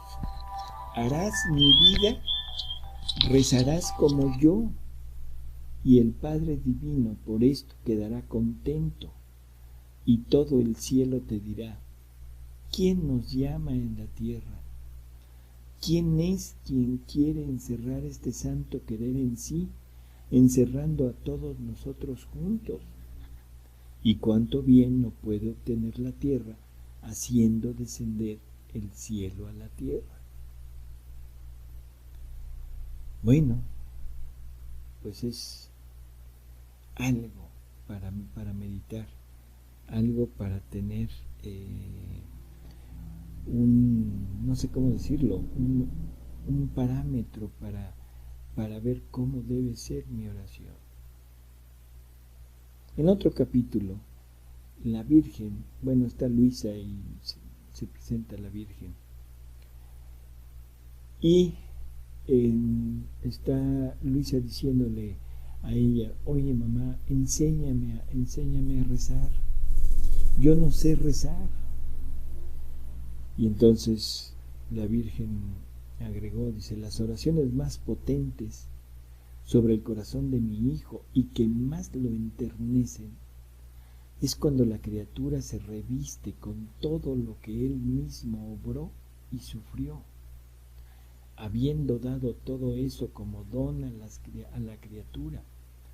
Por tanto, hija mía, reviste tu cabeza con las espinas de Jesús, adorna tus ojos con sus lágrimas, impregna tu lengua con su amargura, reviste tu alma con su sangre, adórnate con sus llagas, traspasa tus manos y pies con sus clavos, y como otro Cristo, preséntate ante su divina majestad. Estas eran mis oraciones en la tierra, y estas lo son aún en el cielo. Esta es la forma como María oraba, tomando la vida de su hijo y haciendo lo que su hijo hacía. Esta debe ser nuestra oración, Guille. Tomar la vida de Jesús y hacer lo que Él hacía. Y estas son las oraciones más potentes sobre el corazón de Jesús, las que más lo enternecen. Lógicamente, si esto es ante Jesús, ahora vamos a usar esta oración y presentarnos ante el Padre Celestial, revestidos con la humanidad de Jesús y decirle, Padre, aquí estoy, vengo a pedirte esto. ¿Y qué le puedo pedir, Guille? Su reino para toda la humanidad, su reino para todos los que nos rodean. ¿Podrá negármelo? Ya Jesús dijo que nada me podrá negar siempre y cuando se lo pida en su nombre. Pero ese pedírselo en su nombre es esto. Es llegar a decirle, Padre, aquí estoy, soy tu hijo. Soy Jesús. Un Jesús que se muere, que se sacrifica, que se somete a los más grandes tormentos por amor de mis hermanos. ¿El Padre podrá negarlo? Por supuesto que no, Guille. Bueno, esta es la verdadera oración. ¿Sí? Esta es la oración de Jesús, es la oración de María. Es el fundir todo en el ser divino para dejar que Él sea todo en mí. Esto parece extraño, yo lo sé, o sea, suena muy raro, pero bueno, pues entonces, si esto me suena raro, entonces nos parecerán rarísimas las palabras de Jesús en un capítulo a Luisa, ¿sí? Donde le dice, tanto tiempo hace, bueno, primero, cuando en la Biblia nos dice, tanto tiempo hace que estoy con vosotros y aún no me habéis conocido. Felipe, quien me ve a mí, ve también al Padre. ¿Cómo dices tú, muéstranos al Padre? ¿No crees que yo estoy en el Padre y que el Padre está en mí? Las palabras que yo os hablo, no las hablo de mí mismo. El Padre que está en mí, Él mismo hace conmigo las obras que yo hago. ¿Cómo no creéis que yo estoy en el Padre y que el Padre está en mí? ¿Te das cuenta? Esto ya estaba dicho. Jesús lo hacía. Esta era la vida de Jesús. Y no, Jesús es nuestro modelo. En otra ocasión les dice también, el Hijo no puede hacer nada por su cuenta, sino lo que ve hacer al Padre. Pero lo que hace Él, eso también lo hace igualmente el Hijo. Y así, por el estilo. Esta es una perfecta descripción de lo que es la verdadera oración, la fusión del hombre con Dios, para hacer que Dios sea todo en el hombre y haga todo. ¿Sí? En otra ocasión le dice Jesús a Luisa, hija mía, donde está mi voluntad, todo es santidad, todo es amor, todo es oración. Así que estando en ti su fuente, tus pensamientos, tus miradas, tus palabras, tu latido y aún tus movimientos, todos son amor y oraciones.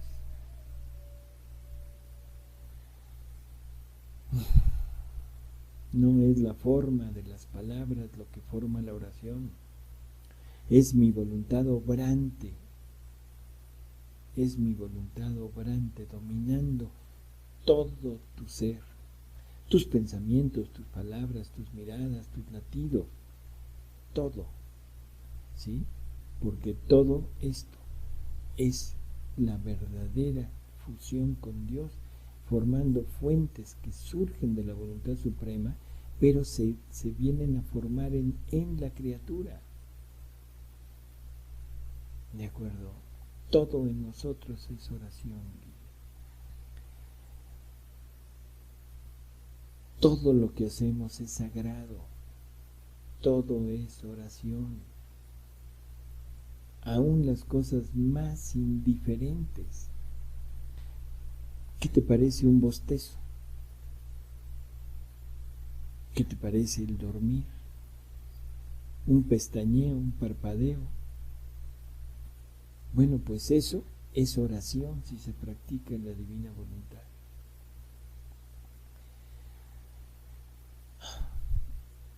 Hay que buscar en todas las cosas, Guille, en todo, que sea la divina voluntad la que obre en nosotros, y entonces nuestro ser se volverá una plegaria continua. Así que ya, ¿dónde queda aquello de vamos a ponernos en presencia del Señor? ¿Pero para qué si ya vivimos en su presencia? Él se hace presente a través del alma de la criatura que vive en la divina voluntad. ¿De acuerdo? O sea, esto es todo lo que necesitamos entender. Claro, es un cambio absoluto, es de la noche al día, es de lo negro a lo blanco. Pero nosotros decidimos. Es Jesús quien nos lo dice, es Jesús quien nos lo propone, es Jesús quien me está dando la opción. Es Jesús que quiere mi disposición para hacerlo en mí. Bueno, de mí depende, Guille. De cada uno de nosotros depende hacerlo o no hacerlo. ¿Sí? Bueno, ¿qué más podríamos hablar, Guille? Yo creo que prácticamente ya nada. O sea, para tener una idea de lo que estamos tratando de hablar, creo que ya está. De aquí en adelante solamente queda el seguir leyendo, el seguir conociendo las verdades de la divina voluntad, para que ir entendiendo cada vez más lo que quiere decir vivir en esta voluntad, que no lo hemos entendido todavía. Todavía no tenemos esa claridad así tan como Él quisiera, para hacer de nuestra vida todo un derroche de vida divina. Y por eso es que muchos se siguen aferrando a la parte antigua, a la oración, al rezar, como siempre hemos rezado. Guille, nos extendimos otra vez demasiado, pero creo que vale la pena y terminarlo en una sola sesión, el hablar de la oración. Ojalá y que haya quedado claro, ojalá y que no hayamos metido más dudas de las que ya existen sobre esto. Cuando menos la intención es hacer un poquito más fácil el camino y que la gente entienda lo que Jesús quiere de nosotros, lo que Jesús nos está pidiendo desde hace mucho tiempo, y que es lo único que Él quiere recibir de mí, que es lo único que Él quiere recibir de cada una de las criaturas, su misma vida. Guille, ¿qué opinas? Bueno, pues que orar en la divina voluntad es un cambio importantísimo.